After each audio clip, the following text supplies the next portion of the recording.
আসসালামু আলাইকুম গাইস, আপনারা সবাই কেমন আছেন? আশা করি সবাই ভালো আছেন। আলহামদুলিল্লাহ আমি ভালো আছি। আমি আজকে আপনাদের সাথে শেয়ার করতে চলে আসলাম চুই পিঠা। এটা সবাই চিনেন চুই পিঠাটাকে, কারণ শহরে যারা আমরা আছি চুই পিঠাটা অনেক পছন্দ করি বা সবাই অনেক খেয়ে থাকি। তো আসলে চুই পিঠা কিন্তু সবাই রান্না করতে জানে না। অনেকে আছে রান্না করলে কি হয় জানেন, গলায় ফেলে, বুঝে না রান্না করাটা। তো আসলে আবার রান্না করে দেখা যায় অনেক আছে একবারে বেশি ঘন করে ফেলে, ওটাও মজা লাগে না। চুই পিঠার রান্না করার মেন যে ইয়েটা আমি আপনাদের দেখাই দিচ্ছি। চুই পিঠা রান্না করার আগে এভাবে যদি বাটার থেকে বাটার অথবা ঘি থাকলে ঘি, অথবা যদি কোনো কিছুই না থাকে আপনার কাছে একটু সাদা তেল দিয়ে এভাবে ভেজে নেবেন চুই পিঠাটাকে আগে সুন্দর করে। এভাবে ভেজে তারপরে এটাকে রান্না করবেন। এটা মানে দুধ পিঠার চাইতে দুধের পরিমাণটা বেশি রাখবেন, তাহলে অনেক মজা লাগবে। এটা আমি কিভাবে রান্না করি সেটা আজকে আপনাদের সাথে শেয়ার করব।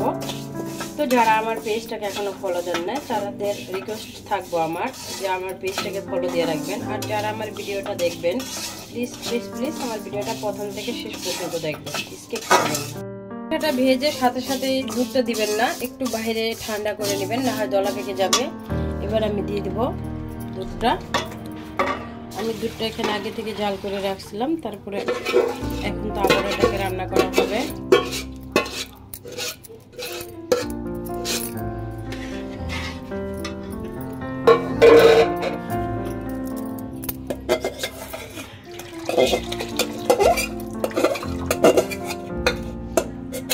কেজির মতো দুধ,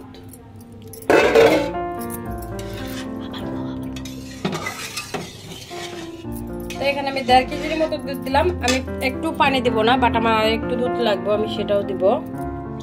এই পিঠাটা রান্না করতে অনেক দুধ লাগে। আমি এই পিঠাটা আসলে পুরোপূর্ণভাবে সিদ্ধ না হওয়া পর্যন্ত কখনোই আপনারা চিনিটা দিবেন না, তাহলে কিন্তু পিঠাটা ভালো মতো সিদ্ধ হবে না, বিচি বিচি থেকে যাবে।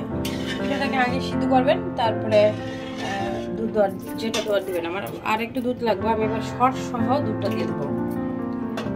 দুধের যে শর্টটা পরে এটা সহ দিয়ে দিলাম। তো এটা আসলে পরে দেখা যায় রেখে দিলে অনেক হয়ে যায়, শক্ত শক্ত হয়ে যায়। তো এটা হতে থাক, আমি এরপরে এভিডেন্সগুলো আপনাদের আবার দেখাবো। তো এখানে আমি অল্প একটু নারকেল কুচি নিয়েছি আর অল্প একটু সাথে খেজুরি গুড় নিয়েছি। এখন এটা আমি দিয়ে দেবো। নারকেল কুচিটা দিলে এটা মজা লাগে অনেক, চেষ্টা করবেন নারকেল কুচিটা দেওয়ার জন্য। তো এবার আমি দিয়ে দেবো একটু লবণ।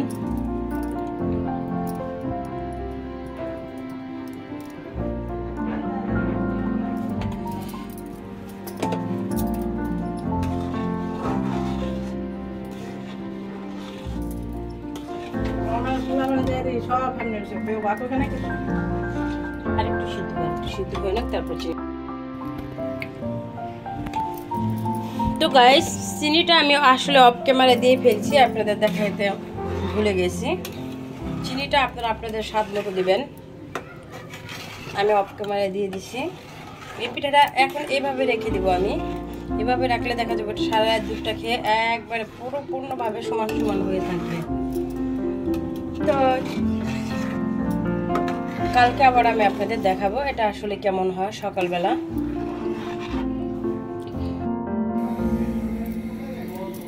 তো গাইস কেমন হয়েছে আমার এই চুই পিঠাটা? তো আমি উপরে একটু পেস্তা বাদাম দিয়ে একটু ডেকোরেশনটা করে নিলাম। কেমন হয়েছে বলবেন সবাই। আসলে এটা আমি চাইছিলাম সকালে দেখাইতে আপনাদের, সকাল লাগে নাই, তার আগে আমার এটা পুরো জমে ক্ষীর। তো যদি ভালো লেগে থাকে আপনারা একবার হলো আমি যেভাবে বানিয়েছি এইভাবে ট্রাই করবেন বাসায়, তাহলে কি হয় একবার পারফেক্টলি আপনি এই চুই পিঠাটা রান্না করতে পারবেন। চুই পিঠা আসলে অনেকে রান্না করতে পারে না, আমি নিজে থেকে দেখিয়ে আমি বলতেছি, তাই আপনাদের সাথে শেয়ার করা আর কি। তো ভালো লাগলে অবশ্যই আপনারা বাসায় একদিন খেয়ে দেখবেন রান্না করে কেমন হয়। আর আমার পেজটা যারা ফলো দেননি প্লিজ প্লিজ আমার পেজটা ফলো দেবেন, আপনাদের কাছে অনুরোধ করবো আমার।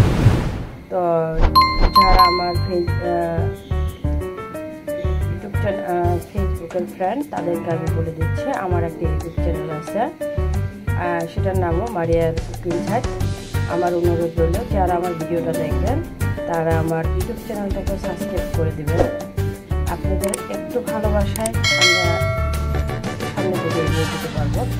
দেখেন, ভিডিও দেখা যায় যে ভিডিও করতেছি, এটা কি অনেক কষ্ট। হ্যাঁ, অনেক কষ্ট। বিশেষ করে যারা ভিডিও করে তারা একমাত্র বলতে পারে ভিডিও এত সোজা না। 2 মিনিট 3 মিনিটের যে ভিডিও দেখায় যে একটা ভিডিও অনেক সহজটা না। ভিডিওতে তো সবাই আমরা কষ্ট করি, এত কষ্টের সাফল্যতার পরে যদি মানে আপনাদের ভালোবাসা পাই, এর থেকে ভালো আর বোধহয় কোনো কিছু হয় না। আর বিশেষ করে আমরা একটু কষ্ট করি কিন্তু আপনাদের ভালোবাসা পাওয়ার জন্য। আপনারা আমাদের একটু ভালোবাসা দেবেন, আমরা যাতে সামনের দিকে এগিয়ে দিতে পারি, সামনের দিকে যাওয়ার আমাদের অন্য বাড়িতে যাতে তৈরি হয়। তো ভালো থাকবেন সবাই, আমার জন্য দোয়া করবেন। আজকের ভিডিও এই পর্যন্তই ছিল।